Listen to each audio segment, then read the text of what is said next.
Hi hello friends, ಹೇಗಿದ್ದೀರಾ friends? ಇವತ್ತು ನಾನು ಮಾಡ್ತಾ ಇರೋದು ಸಮ್ಮರ್ ಸ್ಪೆಷಲ್ ಮಾವಿನಕಾಯಿ ಚಟ್ನಿ. ಈ ಮಾವಿನಕಾಯಿ ಚಟ್ನಿಯನ್ನು ನಾನೊಂದು ಸ್ಪೆಷಲ್ ಆಗಿ ಮಾಡ್ತಾ ಇದ್ದೇನೆ. ಸ್ವಲ್ಪ ನೀವು ಕೂಡ ಇದನ್ನೊಮ್ಮೆ ಟ್ರೈ ಮಾಡಿ. ಅದಕ್ಕೋಸ್ಕರ ನೀವು ನನ್ನ ಈ ವಿಡಿಯೋವನ್ನು ಪೂರ್ತಿ ನೋಡಲೇಬೇಕು, ಸ್ಕಿಪ್ ಮಾಡ್ಕೊಳ್ದೆ, ಏನನ್ನು ಮಿಸ್ ಮಾಡ್ಕೊಳ್ದೆ ಫುಲ್ಲು ನೋಡಿ ಫ್ರೆಂಡ್ಸ್. ಇದರಲ್ಲಿ ಅಂತೂ ಊಟ ನಿಮಗೆ ಒಂದು ಬಟ್ಟಲು ಊಟ ಮಾಡ್ಬೋದು, ಅಷ್ಟು ಚೆನ್ನಾಗಿರ್ತದೆ ಈ ಚಟ್ನಿ ಅಂತೂ. ಏನಾದರೂ ಸೈಡಲ್ಲಿ ನಿಮಗೆ ಏನಾದರೂ ಸಾರೆಲ್ಲ ನಿಮಗೆ ಸರಿಯಾಗಿ ಅನ್ನಿಸ್ಲಿಲ್ಲ ಅಂದರೆ ಒಂದು ಮಾವಿನಕಾಯಿ ಮಿಡಿದ್ರೆ ಸಾಕು, ಅದರಲ್ಲಿ ನೀವು ಈ ಥರ ಚಟ್ನಿ ಮಾಡಿದರೆ ಸೂಪರ್ ಆಗಿರ್ತದೆ. ಇಲ್ಲಿ ನೋಡಿ, ಇಲ್ಲಿ ನಾನು ಒಂದು ಮಾವಿನಕಾಯಿಯನ್ನು ಈ ಥರ ವಾಶ್ ಮಾಡಿ ತಗೊಂಡಿದ್ದೇನೆ. ಆಮೇಲೆ ಇದನ್ನು ಈ ಥರ ಚೆನ್ನಾಗಿ ಕಟ್ ಮಾಡ್ತಾ ಇದ್ದೇನೆ. ಇದೇನು ಜಾಸ್ತಿ ಬೆಳೆದಿಲ್ಲ ನೋಡಿ ಮಾವಿನಕಾಯಿ. ಒಳ್ಳೆಯದು ಮಾವಿನಕಾಯಿ ಯಾವುದಾದ್ರೂ ಆಗ್ತದೆ ಫ್ರೆಂಡ್ಸ್, ಇದೇ ಥರ ಆಗಬೇಕಂತ ಇಲ್ಲ. ಮಾವಿನಕಾಯಿ ಯಾವ ಮಾವಿನಕಾಯಿ ಇದ್ರೂ ನೀವು ತಗೊಳ್ಬೋದು. ನಮಗೆಲ್ಲ ಮೊದಲೆಲ್ಲ ಅಮ್ಮ ಅಜ್ಜಿ ಎಲ್ಲ ಮಾಡ್ತಿದ್ರು, ಅವರೆಲ್ಲ ಸ್ವಲ್ಪ ಡಿಫ್ರೆಂಟ್ ಸ್ಟೈಲಲ್ಲಿ ಇವತ್ತು ನಾನು ಮಾಡಿದ್ದೇನೆ. ಅವರು ಮಾಡ್ತಾ ಇದ್ದ ಸ್ಟೈಲಲ್ಲಿ ನಾನು ಸ್ವಲ್ಪ ಚೇಂಜಸ್ ಮಾಡಿದ್ದೇನೆ ಅಷ್ಟೇ. ನಾನೊಂದು ಪುದೀನ ಆ್ಯಡ್ ಮಾಡಿದ್ದೇನೆ ಎಕ್ಸ್ಟ್ರಾ. ಅವರೆಲ್ಲ ಪುದೀನ ಹಾಕದೆ ತೆಂಗಿನಕಾಯಿ ಹಾಕ್ತಾ ಇದ್ರು, ನಾನಿವತ್ತು ತೆಂಗಿನಕಾಯಿ ಹಾಕ್ತಾ ಇಲ್ಲ. ನಾನಿವತ್ತು ಹಾಕ್ತಾ ಇರೋದು ಪುದೀನದ ಸೊಪ್ಪು. ಅದರ ಬದಲಿಗೆ ಎಂತ ಟೇಸ್ಟ್ ಆಗಿತ್ತು ಗೊತ್ತುಂಟ? ನೀವು ಒಮ್ಮೆ ಖಂಡಿತ ಟ್ರೈ ಮಾಡಿ. ಪುದೀನ ತುಂಬ ಒಳ್ಳೆಯದು, ಪುದೀನದಲ್ಲಿ ತುಂಬ ಬೆನಿಫಿಟ್ ಇದೆ ಫ್ರೆಂಡ್ಸ್. ಅದಕ್ಕೋಸ್ಕರ ಯಾವುದಕ್ಕೂ ನೀವು ಪುದೀನ ಯೂಸ್ ಮಾಡಿದರೆ, ಈ ಚಟ್ನಿಗಂತೂ ಯೂಸ್ ಮಾಡಿದರೆ ತುಂಬ ಚೆನ್ನಾಗಿರ್ತದೆ. ಒಬ್ಬೊಬ್ಬರಿಗೆ ಪುದೀನ ಇಷ್ಟ ಇರೋದಿಲ್ಲ, ಆದರೂ ಕೂಡ ಅದು ಇದರಲ್ಲಿ ಅಂತೂ ಪುದೀನ ಹಾಕಿದೆ ಅಂತಲೇ ಗೊತ್ತಾಗೋದಿಲ್ಲ, ಅಷ್ಟು ಚೆನ್ನಾಗಿ ಬರ್ತದೆ ಈ ಚಟ್ನಿ.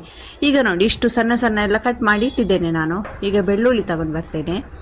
ಇದಕ್ಕೆ ಬೆಳ್ಳುಳ್ಳಿ ಸ್ವಲ್ಪ ಜಾಸ್ತಿ ಹಾಕಬೇಕು, ಆಗ ಟೇಸ್ಟ್ ಇರ್ತದೆ. ನೋಡಿ, ಇಷ್ಟು ಹಾಕಿದ್ದೇನೆ ನಾನು. ಬೆಳ್ಳುಳ್ಳಿ ಕಮ್ಮಿ ಜಾಸ್ತಿ ಇಲ್ಲ ಅಂದರೆ ಚಟ್ನಿ ಮಾಡದೇ ಇರಬೇಡಿ, ಇನ್ನು ಬೆಳ್ಳುಳ್ಳಿ ಕಮ್ಮಿ ಉಂಟು ಅಂತ ಹಾಕಿ. ನಿಮ್ಮ ಮನೆಯಲ್ಲಿ ಎಷ್ಟು ಉಂಟು ಅಷ್ಟು ಹಾಕಿ, ನಿಮ್ಮ ಇಷ್ಟ ಪ್ರಕಾರ. ಇಲ್ಲಿ ಹಸಿಮೆಣಸು ಖಾರ ಎಷ್ಟು ಬೇಕೋ ಅಷ್ಟು, ಆಮೇಲೆ ಸ್ವಲ್ಪ ಕೊತ್ತಂಬರಿ ಸೊಪ್ಪು, ನೋಡಿ ಒಂದು ಮುಟ್ಟಿಯಷ್ಟು ನಾನು ಪುದೀನ ಸೊಪ್ಪು ಎಲ್ಲವನ್ನು ವಾಶ್ ಮಾಡಿ ತಗೊಂಡಿದ್ದೇನೆ. ಇಲ್ಲಿ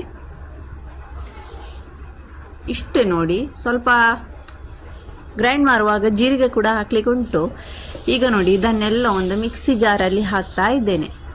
ಈ ಥರ ಚೆನ್ನಾಗಿ ನೈಸಾಗಿ ಗ್ರೈಂಡ್ ಆಗಬೇಕು ನೋಡಿ. ಈ ಥರ ನನ್ನ ಚಾನಲಲ್ಲಿ ನಿಮಗೆ ಇದೇ ಥರ ಈಸಿ ಆಗಿರುವಂತಹ ನಮ್ಮ ಹಳೆಯ ಕಾಲದ ರೆಸಿಪಿ ಅಂತೂ ತುಂಬಾ ನೋಡಲಿಕ್ಕೆ ಸಿಗ್ತದೆ ಫ್ರೆಂಡ್ಸ್.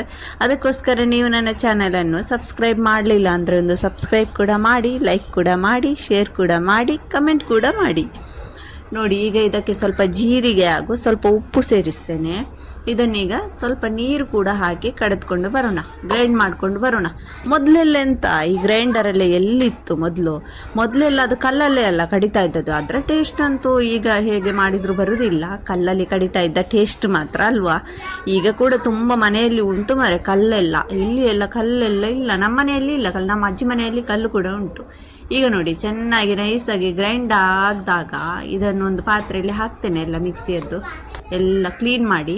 ಆಮೇಲೆ ಈ ಥರ ಸ್ವಲ್ಪ ಉಪ್ಪು ಕಮ್ಮಿ ಇದ್ದರೆ ಉಪ್ಪು ಕಮ್ಮಿ ಹಾಕಿ. ಒಂದು ನಿಂಬೆ ರಸ ಕೂಡ ಹಿಂಡಬೇಕು ಸ್ವಲ್ಪ. ನಿಂಬೆ ರಸ ಏಕೆ ಹಿಂಡುದು ಗೊತ್ತುಂಟಾ? ಅದು ಈ ಪುದೀನ ಎಲ್ಲ ಹಾಕಿರೋದ್ರಿಂದ ನಮ್ಮ ಚಟ್ನಿ ಸ್ವಲ್ಪ ಕಲರ್ ಚೇಂಜ್ ಆಗ್ತದೆ. ಪುದೀನ ಹಾಕಿದೆ ಅಲ್ವಾ, ಅದಕ್ಕೆ. ಈ ಪುದೀನ ಹಾಕಿದರೆ ಕಲರ್ ಚೇಂಜ್ ಆಗೋದಿಲ್ಲ, ಕಲರ್ ಹೇಗೆ ಗ್ರೀನ್ ಉಂಟು ಅದೇ ಥರ ಇರ್ತದೆ. ನಿಂಬೆ ರಸ ಅದಕ್ಕೆ ಯೂಸ್ ಮಾಡಿದ್ದು ನಾನು. ನಮ್ಮ ಚಟ್ನಿ ರೆಡಿ ಆಗಿದೆ ನೋಡಿ.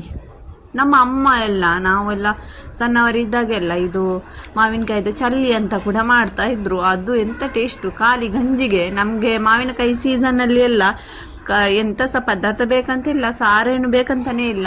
ಹೋಗುವುದು, ಮಾವಿನಕಾಯಿ ಮಿಡಿ ತರುವುದು, ಚಲ್ಲಿ ಮಾಡುವುದು, ತಿನ್ನುವುದು ಊಟದ ಜೊತೆಗೆ. ತುಂಬ ಚೆನ್ನಾಗಿರ್ತಾ ಇರ್ತಲ್ಲ ಆ ಕಾಲ ಎಲ್ಲ ನೆನೆಸಿದರೆ ತುಂಬ ಖುಷಿ ಆಗ್ತದೆ. ಚಟ್ನಿ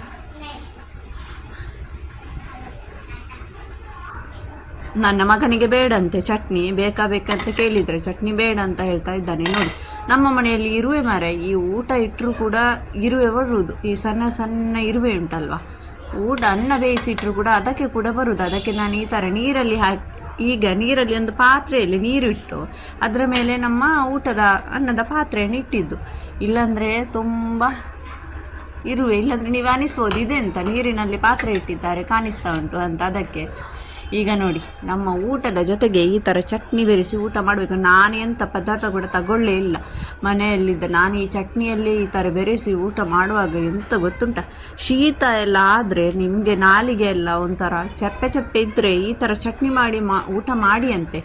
ಎಂಥ ಟೇಸ್ಟ್ ಗೊತ್ತುಂಟು. ಪುದೀನ ಹಾಕಿರೋದ್ರಿಂದ ನಿಮಗೆ ಮಾವಿನಕಾಯಿದು ಗ್ಯಾಸ್ಟಿಕ್ ಕೂಡ ಆಗೋದಿಲ್ಲ. ಇನ್ನು ಒಬ್ಬೊಬ್ಬರು ಹುಳಿ ಉಂಟು ಗ್ಯಾಸ್ಟಿಕ್ ಆಗ್ತದಂತ ಹೇಳ್ತಾರೆ, ಆದರೆ ಈ ಪುದೀನ ಹಾಕಿರೋದ್ರಿಂದ ಗ್ಯಾಸ್ಟಿಕ್ ಆಗೋದಿಲ್ಲ.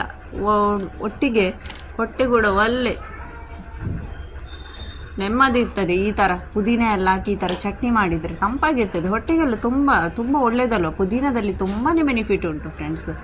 ಪುದೀನ ಇಷ್ಟ ಇಲ್ಲದವರು ಈ ಥರ ಮಾವಿನಕಾಯಿ ಚಟ್ನಿಗೆ ಹಾಕಿ ಪುದೀನ ಯೂಸ್ ಮಾಡಿ, ಗೊತ್ತೇ ಆಗೋದಿಲ್ಲ ಪುದೀನ ಹಾಕಿದ್ದೇವೆ ಅಂತ. ನೋಡಿ ನನ್ನ ಊಟನೇ ಖಾಲಿಯಾದದ್ದು ಗೊತ್ತಾಗಲಿಲ್ಲ, ಖಾಲಿ ಚಟ್ನಿ ಜೊತೆನೆ. ಓಕೆ ಫ್ರೆಂಡ್ಸ್, ನೀವು ನನ್ನ ಚಾನಲ್ಗೆ ಫಸ್ಟ್ ಟೈಮ್ ವಿಸಿಟ್ ಮಾಡೋದಾದರೆ ಸಬ್ಸ್ಕ್ರೈಬ್ ಮಾಡಿ, ಲೈಕ್ ಮಾಡಿ, ಶೇರ್ ಮಾಡಿ. ನಮಗೆ ಸಿಗೋಣ ನೆಕ್ಸ್ಟ್ ವಿಡಿಯೋದಲ್ಲಿ.